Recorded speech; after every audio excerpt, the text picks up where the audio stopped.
Well, back in the 1960s, Swildon was a very different place because of the flooding activities at the 40 foot.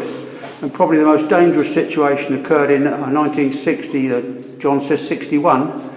I'm going to get him to tell you what happened. Well, we decided as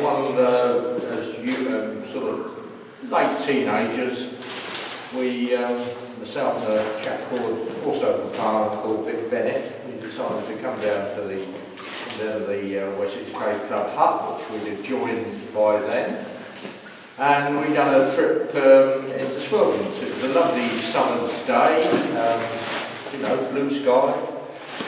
We go down, and the intention was with another couple, Bob and Ann Lauder, we would go through the Swildon's Four, the long way, not the diving way, but the long way. So we done the trip to Swildon's Four. On the way out, we got back to a place called Paradise Regain, and you could hear this sort of unnatural sound, like rushing water. Anyhow, as we got back to Tracks Temple and that, we realised what the problem was. The streamway, which was normally a few inches deep, was 5 or 6 feet deep, and there was no way that we were going to go out up the streamway. Anyway,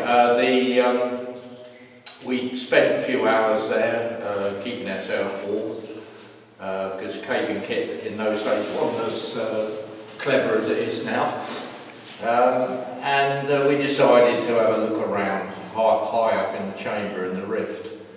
And we saw a body, naked virtually, on the other side of the stream, hanging over a big rock, which is still there now. And we thought, God, what's this? And it took us a while. We managed to get round and over to the other side and found it was a young boy. Where he'd been, we didn't know it at the time, he'd been swept downstream. It had ripped all his clothes off him. And there he was, virtually not too far off, giving in, unconscious.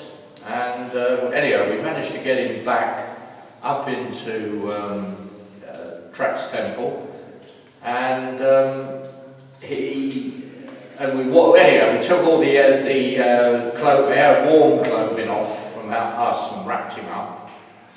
And after an hour or so, he'd come round, and he said, yes, I was with a scout group, and there was 2 of us. We thought, oh my God. What happened? He said, well, they were hit by the water coming down, that was making their way up at a place called, lost the name, Morris. Double Pots? Where's the, no, I've lost it. Hang on a minute. Right, we got to a point where the washing pot was, and high up in the roof, standing on a very small ledge, was another young lad who had been standing there for many, many hours on a very, probably 20 feet in the air. Eventually, we collected him as the hours went by and the water dropped. We managed to get hold of him and get him back to where we all were, or the base camp was at that time. Well, up in the fields above the cave, Swildon's as was, there was a vast army of people there, fire engines were there, and God knows what else was there. And several caving members, gained access to the cave then, and were going to make their way down and see if make contact with us, which they did, and I think the whole episode took something like 37 hours, and we come out to an array of lights, and the press was there and God knows what else, and it was the only time I'd ever made the headlines of the news of the world, headlines being 7 trapped in hellhole. And that was really about it. Just a little story about the rescue party that were making their way down to try and locate us. They got to a point, in those days there was a 40-foot drop in Upper Swildons, which you laddered and climbed down. Just prior to this in the streamway was a fairly narrow rift. And they got to this point, and due to the mass of water that was coming down into the cave, those rocks were washed in, and where there was a thing called the keyhole, which you sort of slithered through and then gain access to the ladder.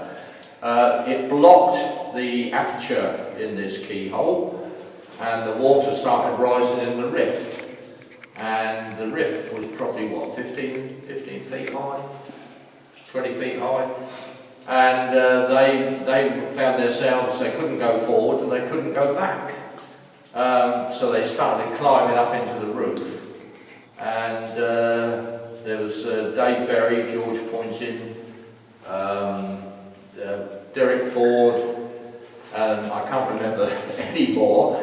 They got within, their heads were on the roof, and the water virtually perhaps got to just about their noses vertically, and suddenly there was the aperture had cleared. There was a huge roar, and the water started going down. They were literally inches away from succumbing.